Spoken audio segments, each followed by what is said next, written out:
ওহে মাটির মানুষ, তোমার এই দেহ মাটির খাঁচা, তোমার রূহটারে একটু জায়গা দিয়েছে আর তুমি স্রষ্টারে ভুইলা গেলা। সেই রবের সাথে কেমনে এত বড় নাফরমানি করলা?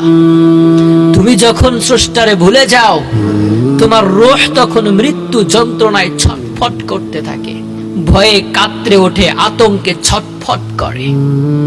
তুমি যখন গুনাহের কাজ করো, রূহ তখন কান্না করে। তুমি যখন মিথ্যা বলো, রূহ তখন বিষাক্ত তীব্রতায় ঢুকে মরে। তুমি যখন দুনিয়ার মোহে বিভোর হয়ে থাকো, রূহ তখন পরকালের ভয়ে থরথর করে কাঁপে। তুমি যখন ইবাদতে অলসতা করো, রূহ তখন অন্ধকারের অতল গহ্বরে পতিত হয়। তুমি যখন মিথ্যা বলো, রূহ তখন বিষাক্ত তীব্রতায় ঢুকে মরে। তুমি যখন স্রষ্টাকে ভুলে যাও, রূহ তখন কাতর হয়ে আল্লাহর কাছে প্রার্থনা করে, আল্লাহ এই মাটির মানুষকে উঠাইয়া নাও, আমাকে রক্ষা করো।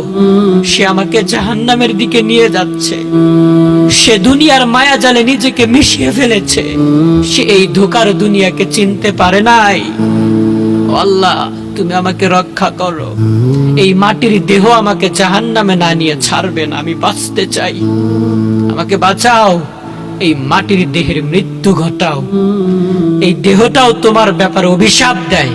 স্রষ্টার কথা দিনে একবার স্মরণ করলা না, কবরের কথা একবার স্মরণ করলা না, আল্লাহর কথা একবার স্মরণ করলা না। সারা দিন গেল, একবার সাজদা দিলা না।